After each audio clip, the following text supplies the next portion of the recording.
чтобы, сука, блядь, не сбежал. Заебашили, блядь, под дерево, место, блядь. И мне дали задание тебе ему воды принести, блядь.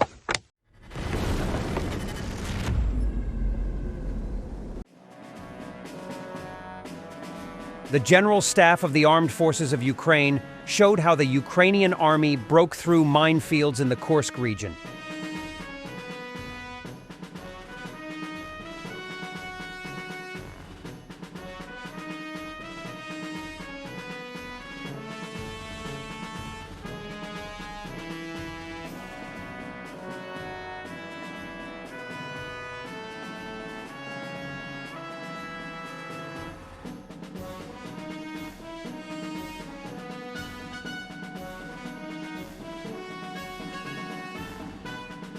Russian commanders beat a subordinate soldier and chained him like a dog so he wouldn't run away. His comrade brought him water and filmed this video. Это, блядь, застегнуто неправильно. Специально, сука, гляньте, что пиздили, блядь, его нахуй. Чтобы, сука, блядь, не сбежал. Заебашили, блядь, под дерево, место, блядь. И мне дали задание тебе ему воды принести, блядь. Пиздец, нахуй. The 79th Air Assault Brigade successfully repelled another Russian mechanized assault on their positions near Kostiantynivka. Initially, they destroyed enemy equipment using drones, and then methodically eliminated the remaining assault groups.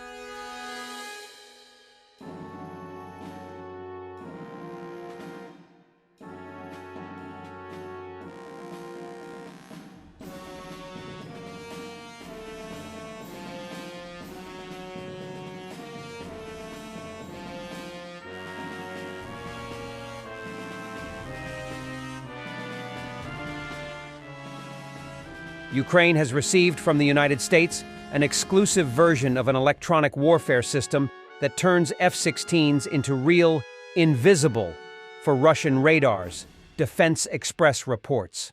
These systems are so advanced that even other NATO countries do not have it. Now Ukrainian F-16s have the ability to suppress Russian systems, and this will increase the safety and effectiveness of attacks on Russian air defense systems.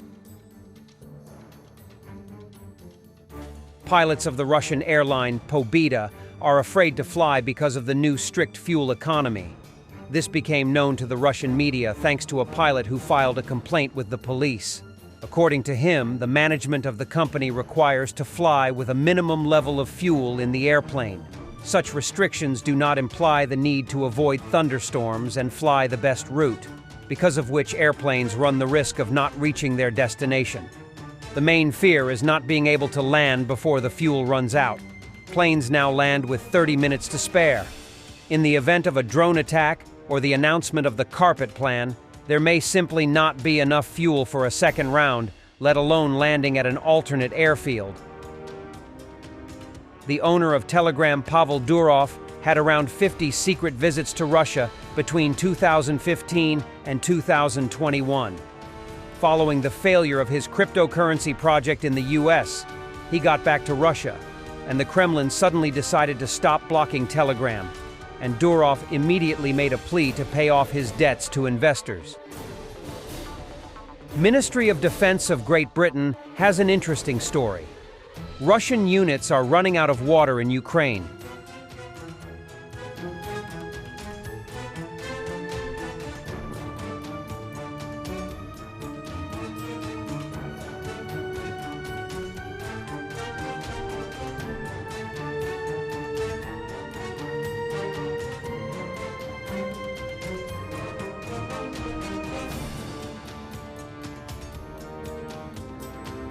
Zelensky's four-part plan for Ukrainian victory will be presented to the President of the United States in September, as well as to Kamala Harris and Donald Trump. The plan combines military, economic, and strategic elements to achieve victory in the war. Курщина, як я вам сказав, входить в наш план. План перемоги України. Може, це звучить для когось амбітно, але план – це для нас дуже важливий план. Я деякі речі, напевно, щось можу сказати. Не впевнений, що все. Один із напрямків де частина якого вже зроблена, це Курщина. А другий напрямок – це стратегічне місце України в безпековій інфраструктурі світу. Третій напрямок – це пакет примусу, потужний пакет примусу Росії до закінчення війни дипломатичним шляхом. І четвертий напрямок економічний. Про все це детально говорити не буду. План підготовлений. Думаю, справедливо, якщо я цей план представлю спочатку президенту Сполучених Штатів. Від нього залежить успіх цього плану. Дадуть нам те, що в цьому плані, або не дадуть.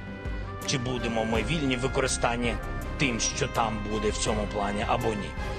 І так як трішечки все затримується в житті, то я, думаю, в вересні представлю цей план йому на зустрічі. І думаю, що якимось чином буде правильно передати цей план як Камалі Харріс, так і Трампу, Дональду Трампу, тому що ми не знаємо, хто буде президентом Сполучених Штатів, а виконати цей план дуже хочеться. Russian propagandists. A version is voiced that the current attacks in the Kursk region are the first phase of this offensive, and then the second, decisive blow should follow. You know, it can't be ruled out. А есть еще такая версия, тоже хотел бы, чтобы вы ее прокомментировали.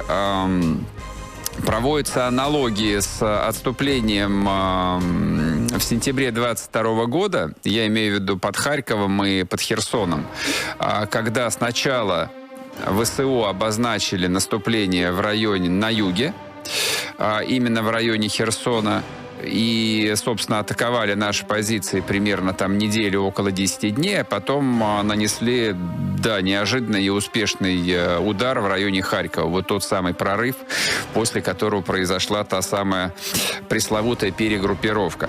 И, соответственно, озвучивается версия, что нынешние атаки в Курской области – это вот именно первая фаза этого наступления, а дальше должен последовать второй решающий удар.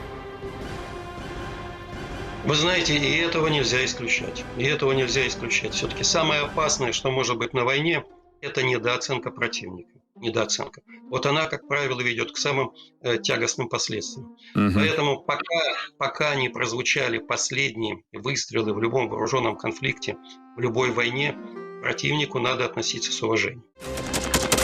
Thanks for watching, and don't forget to subscribe. Also, if you want to support Warthog Defense, please become our member and get early access to new videos, exclusive members-only videos, and become administrator in comment section. The membership link is in the description. Every day. We had a guy last week, it's 6 rescues in 6 days. You know, he's doing the job every day.